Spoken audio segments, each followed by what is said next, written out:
Most people think the worst betrayal is when a stranger lies about you. They're wrong. The worst betrayal is when your own sister looks your father in the eye and accuses you of stealing from the family business while her hands are still warm from counting the money she took. My sister played the victim so well that even I almost believed her. Almost. This is the story of how a $5,000 audit exposed the wrong thief and why I let every second of it happen in silence. Welcome back to Echo of Justice Stories. Pour yourself something strong. Get comfortable. The people in this story had every opportunity to tell the truth. They chose the lie. Drop a comment about family businesses gone wrong and be sure to subscribe. Trust me, you'll want to see how this ends. The Chen family built their business on trust. My sister spent 3 years turning that foundation into kindling. I spent 3 days watching it burn, and our father. He struck the match without even knowing it. Let me tell you something about family businesses. They don't fail because of bad products or poor service. They fail because someone mistakes blood for loyalty. And by the time you realize they're not the same thing, the bank account is already empty. Chen & Associates Import Co. sat in a converted warehouse in the industrial quarter of Portland, Oregon.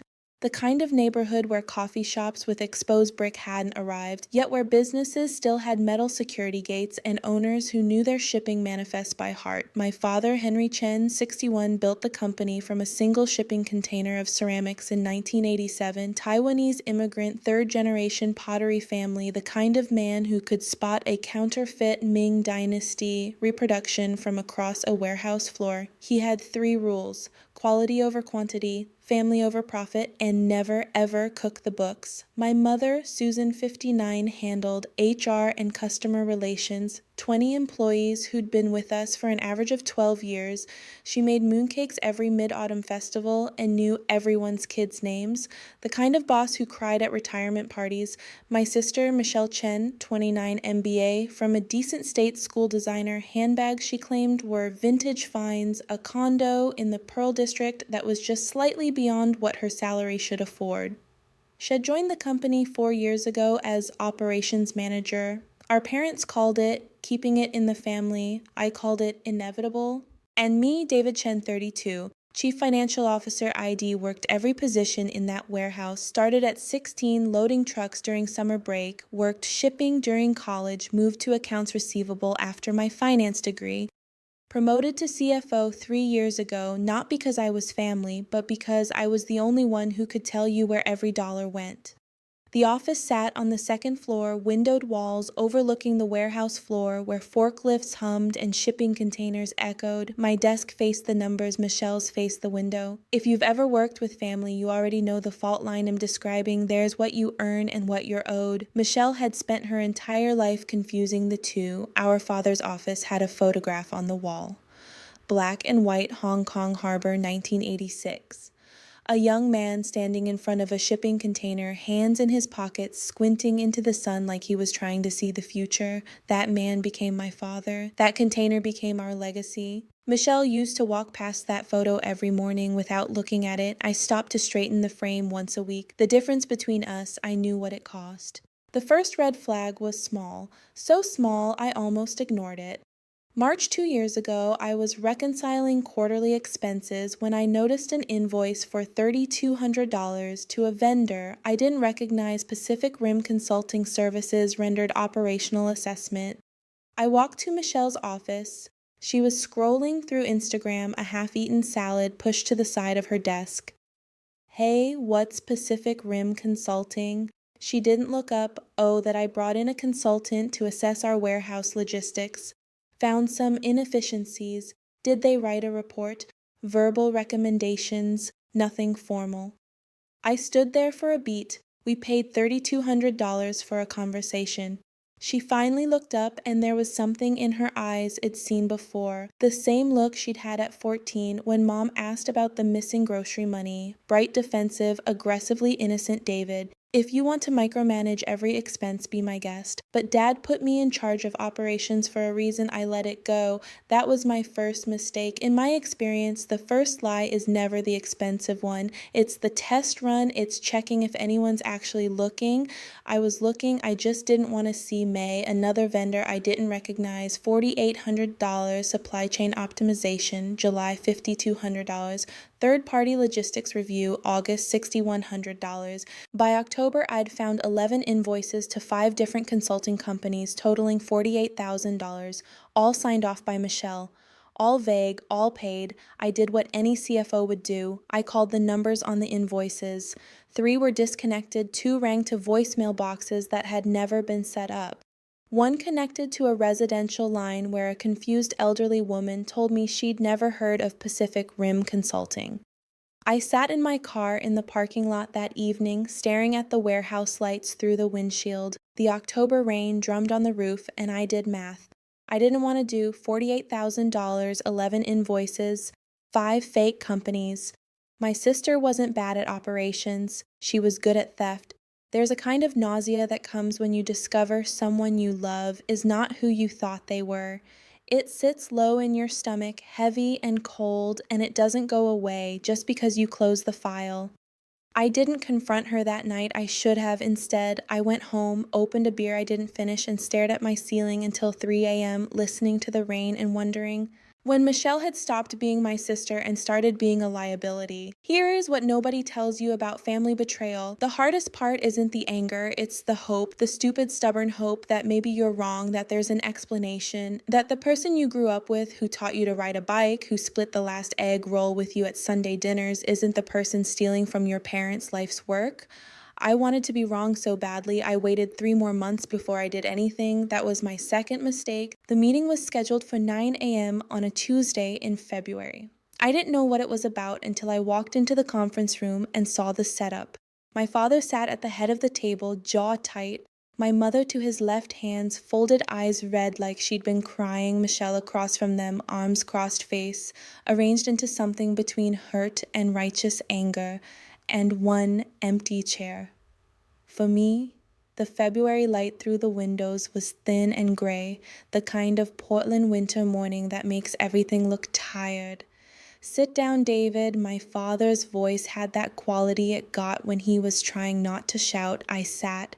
Henry slid a folder across the table. Manila worn at the edges, I opened it. Bank statements, highlighted in yellow, 6 withdrawals over the past 4 months. 2,000, 3,500, 1,800, 4,200, 2,700, 3,000. Total 17,200. Explain this. My father said. I looked at the statements. The withdrawals were coded as petty cash distributions, all authorized with my employee ID. I hadn't authorized any of them. I didn't make these withdrawals. Michelle leaned forward. Her voice was soft, wounded, the voice of someone who didn't want to believe what she was about to say. "David, I saw you last month. You were in the cash office after hours. I didn't think anything of it at the time," but she trailed off, shook her head. I didn't want to believe it either.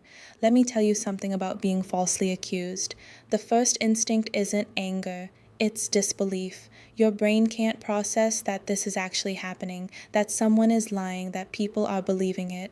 I was in the cash office doing month-end reconciliation," I said slowly. "That's literally my job." At 8 p.m., Michelle's eyes were wide, concerned. "David, if you needed money, you could have just asked." The room tilted slightly. My mother spoke for the first time. Voice small, "David, we're not angry, we're worried. If you're in some kind of trouble, I'm not in trouble. I didn't take any money." Henry's hand came down flat on the table. "Not hard, just final. The transactions have your authorization code.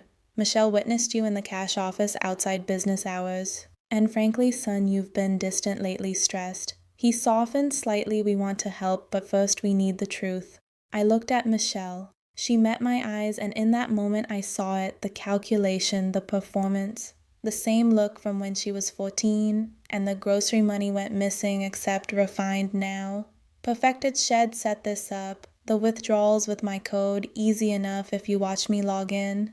The witness statement, the concerned sister act. And it was working. I didn't take the money. I said each word clear, separate. But if you don't believe me, hire an auditor, a real one. Let them look at everything. I said it because I was angry, because I wanted them to see I had nothing to hide. I didn't know yet that Michelle had $48,000 worth of reasons to panic. Henry nodded slowly. "Fine. I'll bring in an outside firm, full financial audit." Michelle's face didn't change, but her left hand resting on the table curled into a fist, so tight her knuckles went white. "That's not necessary," she said quickly. "This is a family matter. We can handle it internally. The audit starts Monday," Henry said. "Until then, David, you're on administrative leave." I stood up, pushed the chair in, looked at my father. "You're making a mistake. I hope I am," he said. I walked out of that conference room into the February cold, and I didn't go home. I went to a coffee shop 3 blocks away, ordered something I didn't taste, and opened my laptop. If they wanted an audit, I'd give them an audit, but first I needed to make sure the auditors knew where to look. The coffee shop had terrible Wi-Fi and good noise, the kind of anonymous clatter that helps you think I sat in the corner booth for 4 hours, pulling every financial record I had access to. Here's the thing about being CFO, you have the keys to every door, every password, every file, and I'd built our financial systems from the ground up. I knew where the bodies were buried because I'd designed the cemetery. By 2 p.m., I had a timeline. Michelle joined the company September 2020, first fake invoice March 2022, 6 months after I was promoted to CFO, when she realized I might actually look first petty cash withdrawal with my stolen authorization code. October 2024, total fake invoices $48,000, total fake withdrawals $17,200, grand total $655,200. The withdrawals were new, sloppy, desperate. The kind of move someone makes when the first method stops working or when they need cash faster than fake invoices can clear. I'd stopped signing off on vendor payments without documentation in August. Michelle must have panicked, so she pivoted to petty cash and framed me for it. Elegant, really. In a sociopathic kind of way, I created a folder, organized everything. Fake invoices with disconnected phone numbers, petty cash logs showing withdrawals.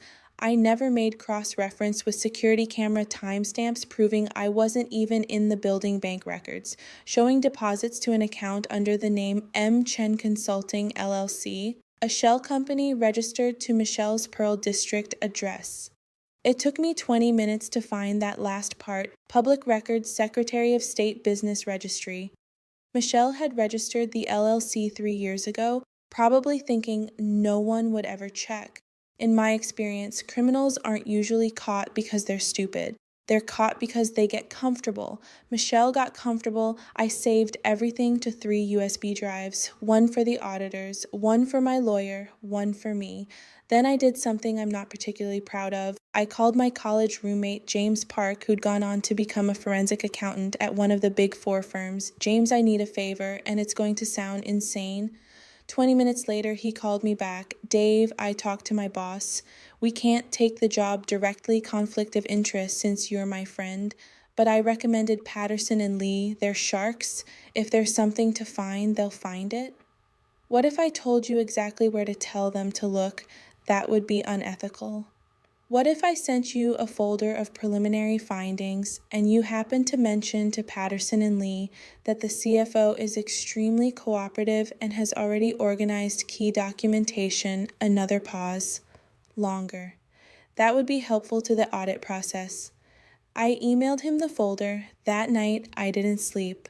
I sat on my apartment balcony watching the city lights blur in the rain, drinking coffee that had gone cold hours ago, and thinking about Michelle at 16.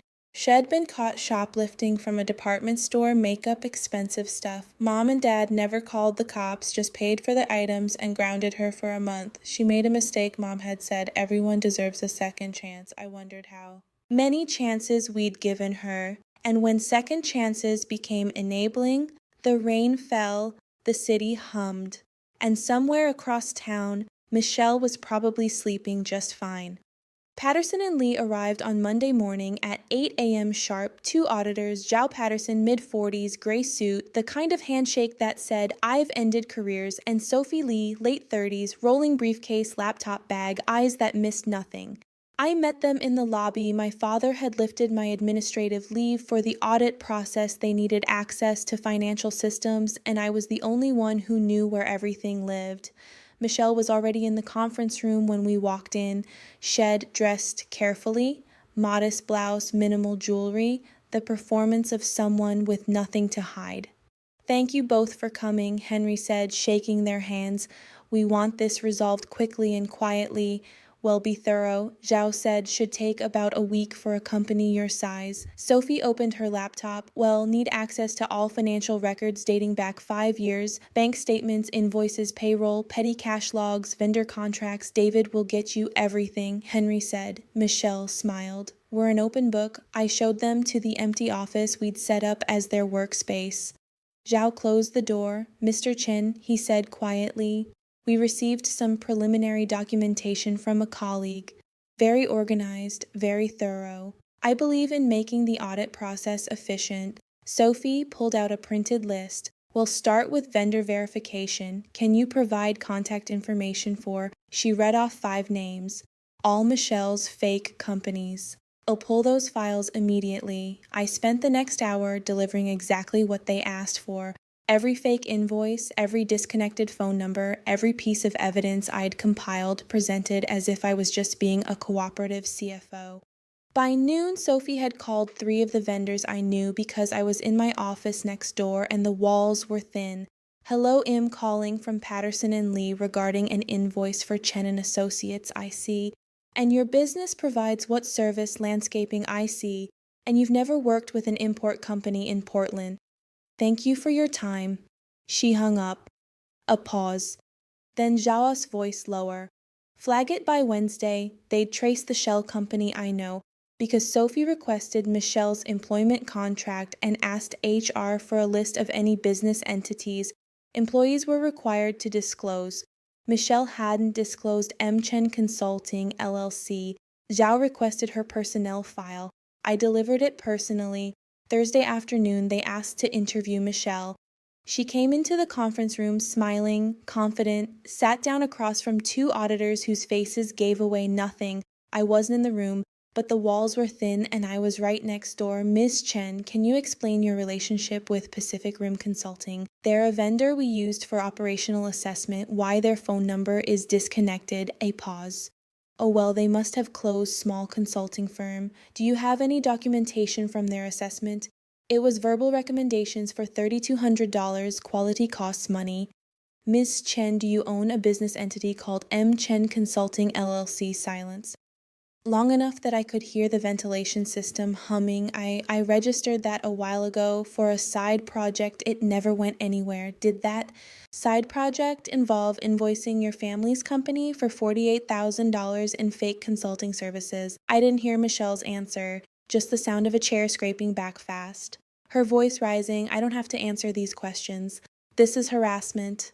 The door opened. Michelle walked out, face white, moving fast toward our father's office. 20 minutes later, my mother appeared in my doorway. Her face was the kind of pale that comes before bad news. David, your father wants to see you. If you've made it this far, you know what's coming, but knowing doesn't prepare you for how it feels when the truth finally has nowhere left to hide. Hit subscribe because the next 10 minutes will answer every question you've been holding. Let's finish this. My father's office smelled like jasmine tea and old paper. The photograph of Hong Kong Harbor caught the afternoon light, and somewhere in that black and white past, a young man still believed hard work was all you needed. Henry sat behind his desk. Susan stood by the window. Michelle was in the chair across from him, mascara-smeared hands shaking Zhao, and Sophie stood near the door, folders in hand. I took the last empty chair. Tell him Henry said his voice had no temperature. Flat empty. Zhao opened the folder. Our audit uncovered $65,200 in fraudulent transactions over a 3-year period, $48,000 in fake vendor invoices paid to a shell company registered to Michelle Chen, $17,200 in unauthorized petty cash withdrawals using stolen authorization credentials belonging to David Chen. He slid a document across the desk, bank records, deposits to M. Chen, Consulting LLC routed to Michelle's personal account. The withdrawals David was accused of were made using his employee ID, but security footage shows Michelle Chen alone in the cash office on each date and time the transactions occurred. Sophie added David Chen was verifiably off-site or in meetings during 4 of the 6 withdrawals. The remaining 2 occurred during his lunch hour when multiple employees can confirm he was not in the building. My mother made a sound, something between a gasp and a sob. Henry stared at the documents, his hands calloused from decades of moving inventory rested flat on either side of the folder Michelle. Just her name, an entire conversation in 2 syllables. She was crying now. Real tears this time, not the performance from Tuesday's meeting. I didn't mean it started small, I just needed a little extra, and I was going to pay it back. You stole $65,000. Each word dropped like a stone, and then you accused your brother of stealing to cover yourself. I panicked. David was getting close, and I thought you thought you'd frame him. Michelle looked at me, face streaked and desperate. David, I'm sorry, I'm so sorry. Please, you have to believe me. I didn't say anything. There was nothing to say. You can't apologize your way out of premeditated betrayal. Henry stood, walked to the window, stared out at the warehouse floor where forklifts moved like chess pieces, where 20 employees who trusted us were working unaware that the foundation was cracking. You're fired, he said to the window. Effective immediately. Security will escort you out. You have 10 minutes to collect personal items. Dad, am also filing a police report. The auditors will submit their findings to the district attorney. What happens after that is up to them. My mother sank into a chair, face in her hands. Michelle stood stumbling slightly, looked at Mom, at Dad, at me. This family is full of hypocrites, she said, and the tears were gone now, replaced with something sharp and ugly. You always loved David more. Golden boy David, who never did anything wrong. Well, congratulations, you got your wish. He's all you have left. She walked out. The door closed. The silence that followed felt like the space after an explosion, ears ringing. Everything muted and strange. Henry turned back to us. He looked older, 10 years older than he had that morning. Mr. and Mrs. Chenjow said gently, "Well, prepare our final report by Monday." I'm very sorry they left. Susan was still crying. Not loud, just a steady, quiet breaking. Henry crossed the office and did something I'd seen maybe 3 times in my life. He pulled me into a hug. "I'm sorry," he said into my shoulder. "I'm so sorry, son. I know, Dad. I should have believed you." "You didn't know I should have." We stood there while the February light faded outside and the warehouse floor quieted, and somewhere in the parking lot, Michelle's car started and drove away. In my experience, the truth doesn't set you free. It just shows you who was locked in the cage with you the whole time. Michelle was charged with embezzlement and fraud 3 weeks later. The DA offered a plea deal, repayment, probation, no jail time if she cooperated. She took it. What choice did she have? The money came back slowly, wage garnishment payment plan. It would take years. My parents didn't press for jail time. She's still our daughter, my mother said, though she said it the way you'd say someone's terminally ill. Factual, sad, final. Michelle moved to Seattle. Got a job in restaurant management. We don't talk. Chen and Associates survived, barely. We lost 2 clients who'd heard rumors. Had to take out a small loan to cover the gap. Michelle left, but the business held. I stayed on as CFO. Implemented new protocols. Dual authorization for all transactions over $500 monthly third-party audits. The kind of safeguards you put in place when trust stops being enough. My father and I had lunch the first Tuesday of every month after that. Nothing formal, just noodles at the place down the street. We didn't talk about Michelle. We talked about shipping delays and market trends and whether the Blazers would ever make the playoffs again. But once about 6 months after the audit, he set down his chopsticks and said, "You knew, didn't you? Before the meeting, you already knew what she'd done. I didn't lie. Yes, why didn't you come to me? Would you have believed me without proof?" He thought about that for a long time, picked up his tea, set it down without drinking. "No," he said, "finally, I wouldn't have, I know. I'm sorry for that too, I know, Dad." We finished our noodles, walked back to the warehouse, got back to work. Some apologies don't fix things. They just acknowledge that things were broken, and sometimes that's enough. I still work at Chen & Associates, still park in the same spot, still drink the same terrible break room coffee, still straighten that photograph of Hong Kong Harbor once a week. The difference is I don't do it out of obligation anymore. I do it because this place, flawed and scarred as it is mine. Not because my name is on the building, because I chose to stay when leaving would have been easier. Michelle sent me an email last Christmas, subject line, "I'm sorry I didn't open it for 3 days. When I finally did, it was 2 paragraphs. The gist: she was in therapy working on herself, hoped we could reconcile someday. I didn't respond. Maybe I will eventually, maybe I won't. Here's what I learned. Family doesn't mean you owe someone infinite chances. It doesn't mean you have to set yourself on fire to keep them warm, and it definitely doesn't mean you have to let them steal from you just because you share a last name. Some people think letting the audit happen without warning Michelle was cruel, that I should have confronted her privately first, given her a chance to confess to make it right. But she'd already had 3 years of chances, 3 years to stop. To come clean, to be the sister I wanted to believe she still was. Instead, she chose to frame me. So I let the truth do what truth does. I let it speak for itself. There's a kind of justice that doesn't require revenge. It just requires stepping aside and letting consequences arrive on schedule. I didn't destroy my sister, I just stopped protecting her from herself. Thank you for sitting with this one. If you've ever been blamed for something you didn't do, drop a comment. I see every single one, and come back tomorrow. I'll have the coffee ready and another story waiting. You belong here at Echo of Justice Stories.